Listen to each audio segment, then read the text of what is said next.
Hello and welcome to the turbulent world of Middle East soccer, or Mid East Soccer podcast. I'm your host, James Dorsey. Please subscribe to my newsletter and or YouTube channel, where you can click the notification button for more updates. Also, please share your comments and suggestions.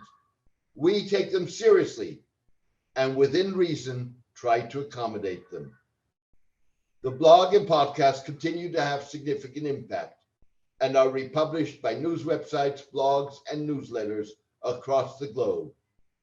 Maintaining free distribution is key to maintaining the column's impact.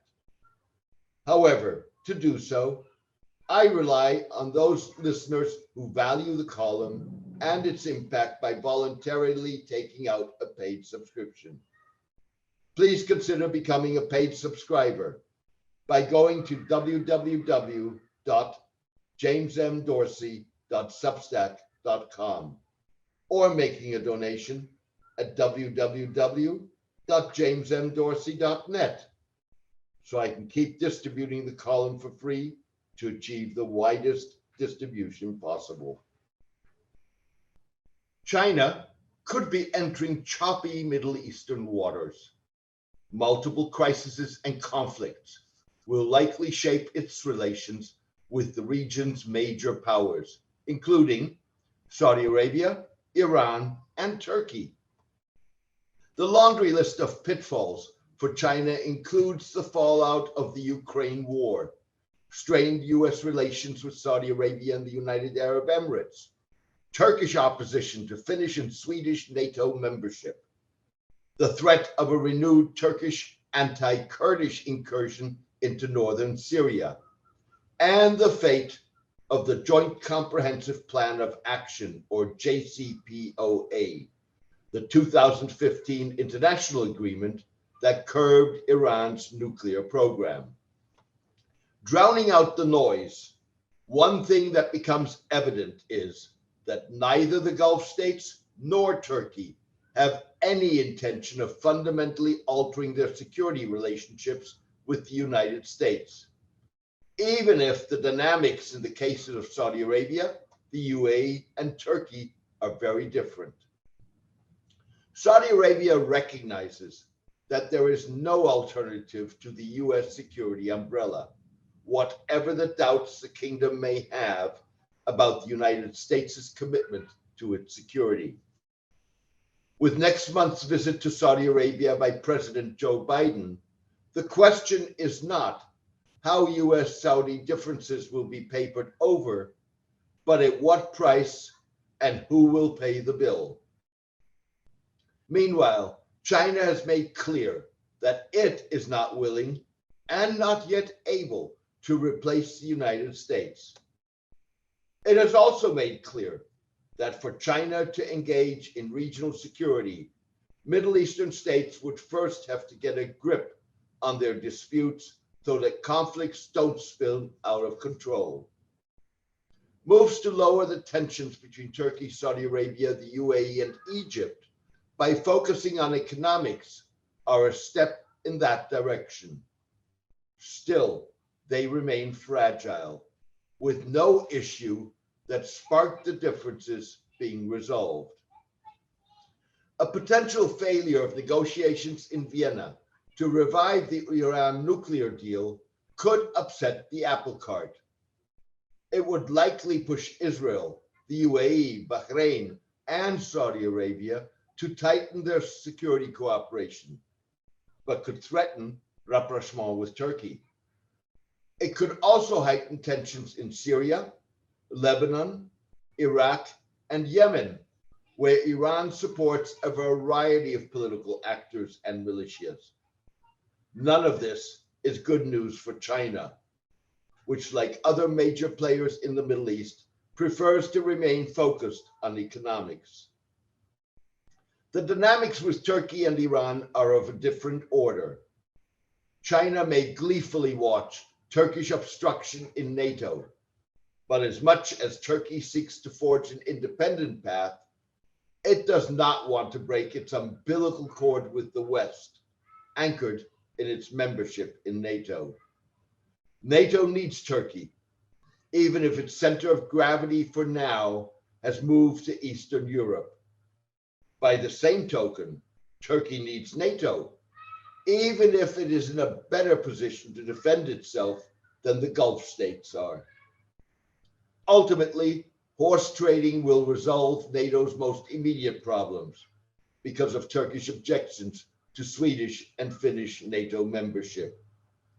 Turkey's threatened anti-Kurdish incursion into northern Syria would constitute an escalation that no party, including China, wants. Not because it underwrites Turkish opposition to Swedish and Finnish NATO membership, but because with Syrian Kurds seeking support from the regime of President Bashar al-Assad, Turkish and Iranian-backed forces could find themselves on opposite sides. Finally, Iran.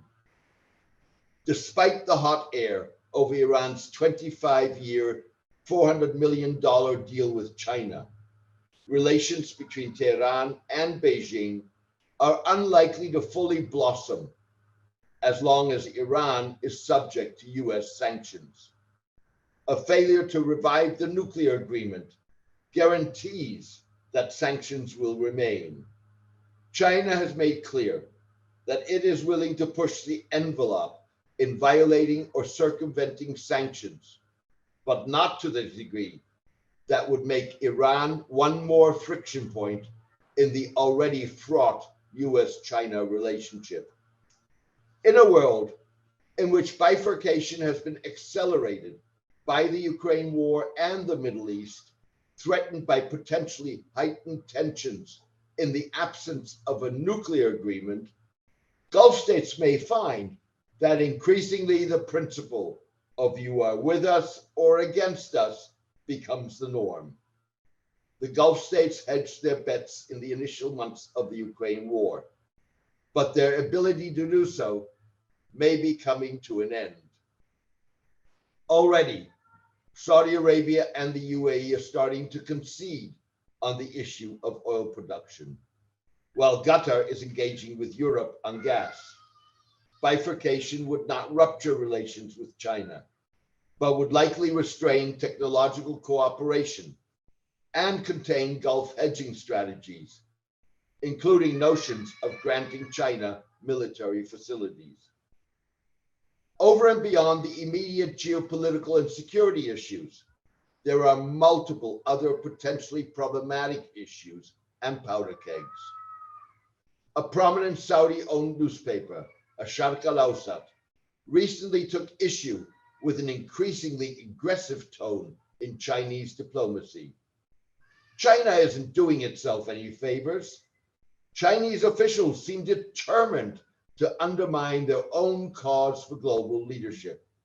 Somehow, Chinese officials don't seem to recognize that their belligerence is just as off-putting as Western paternalism is, the newspaper said in an editorial. China's balancing act, particularly between Saudi Arabia and Iran, could become more fraught.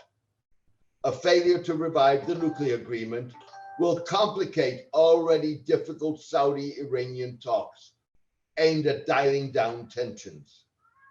It could also fuel a nuclear, missile, and drone arms race, accelerated by a more aggressive Israeli strategy in confronting Iran by striking at targets in the Islamic Republic, rather than in, for example, Syria. While Chinese willingness to sell arms may get a boost, China could find that both Saudi Arabia and Iran become more demanding in their expectations from Beijing, particularly if tensions escalate.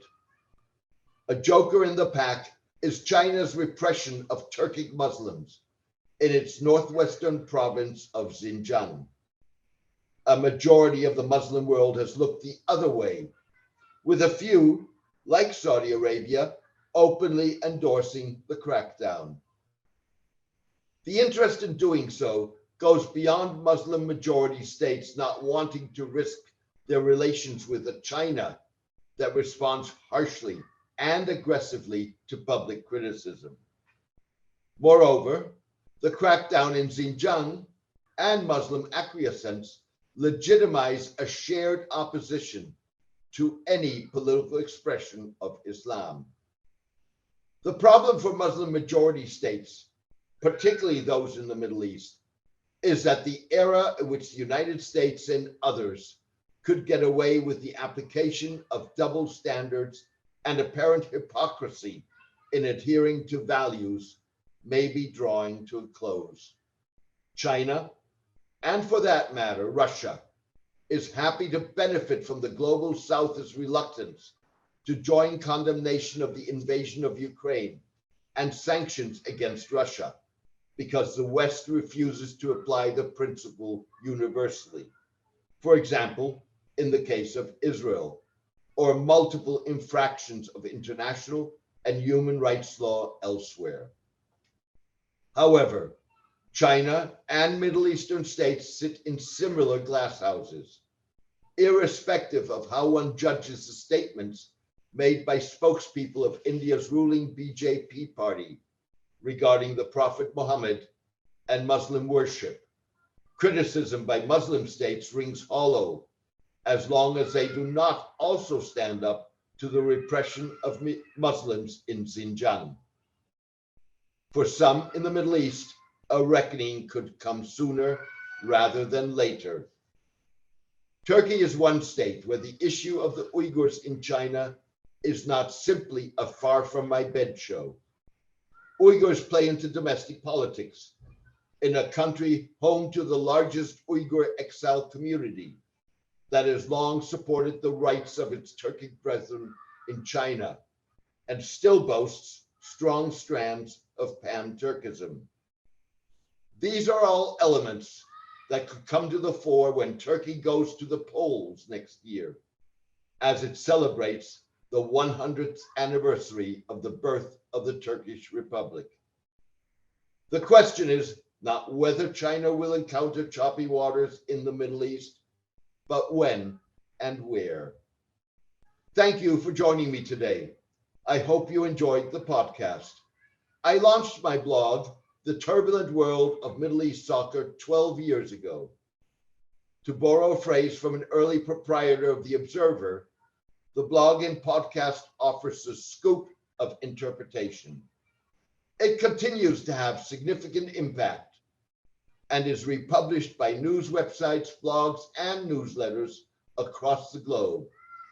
Maintaining free distribution is key to maintaining the column's impact.